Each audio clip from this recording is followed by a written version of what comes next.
This is Democracy Now!, democracynow.org, the War and Peace Report. I'm Amy Goodman with Juan Gonzalez. We turn now to Houston, the nation's fourth largest city, where Hurricane Harvey dumped more than 50 inches of rain 6 months ago. After the storm, tons of moldy debris had to be removed. Now the city is beginning a multi-year rebuilding process, much of the work being done by undocumented immigrants who make up at least half of the Texas construction workforce. But even as their work is in high demand after the storm, many are facing widespread wage theft. Few of them report the abuse because they fear deportation if they go to the police. Just last week, the U.S. Fifth Circuit Court of Appeals upheld much of the state's so-called Show Me Your Papers law that allows police to ask anyone in their custody their immigration status. This is a Houston day laborer named Adrian who spoke to The Intercept. He is a Mexican immigrant who says he worked 60 hours per week but only got paid for 40. They divided my check into 3 to avoid paying me overtime. Did you ask them for the overtime? No, there are lots of people who don't say anything because they're afraid of stirring things up. If they hadn't supported SB 4, things would be different, because a lot of immigrants aren't reporting anything for this reason. Undocumented immigrant workers like Adrienne lost thousands of dollars due to wage theft after Hurricane Harvey. But some have fought back and won their paychecks by pressuring one of the nation's largest disaster recovery firms with help from labor advocates. To learn more, we're joined by 2 guests. In Houston, Mauricio Iglesias, also known as Chele, the community organizer for the Workers' Defense Project in Houston. And here in New York, Renee Feltz, longtime Democracy Now! Producer, award-winning reporter. Her latest story for The Intercept is headlined, "Amid Rampant Wage Theft in Post-Harvey Reconstruction, Immigrant Workers Take on Disaster Recovery Giant and Win."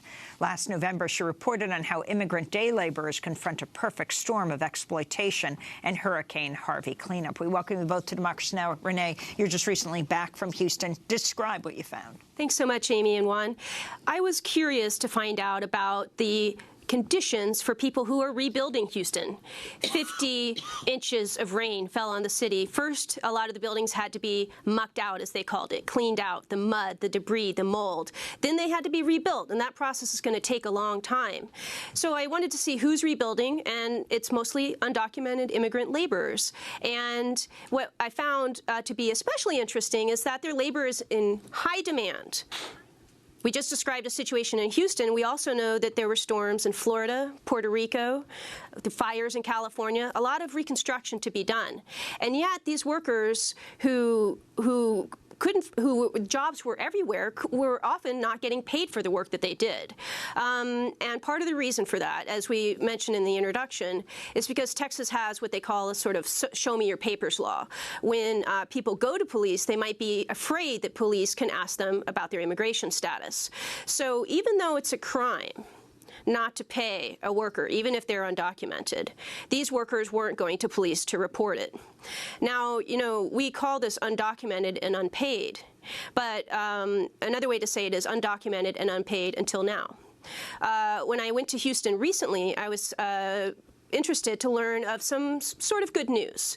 2 workers that I met with Chele, named Carla and Hector, were working on rebuilding an apartment complex north of Houston, and they ended up working several weeks and not seeing a paycheck. They inquired about it. They asked, you know, when am I going to get paid? They were being paid in cash. And even Carla was injured at some point. And when she went to the hospital, she needed that cash from what she had worked to help pay for her bills. The company, the subcontractor, wasn't paying her. And so they sought help. She sought help from a lawyer who said, I can't do anything for you. Essentially, she felt like she had no rights.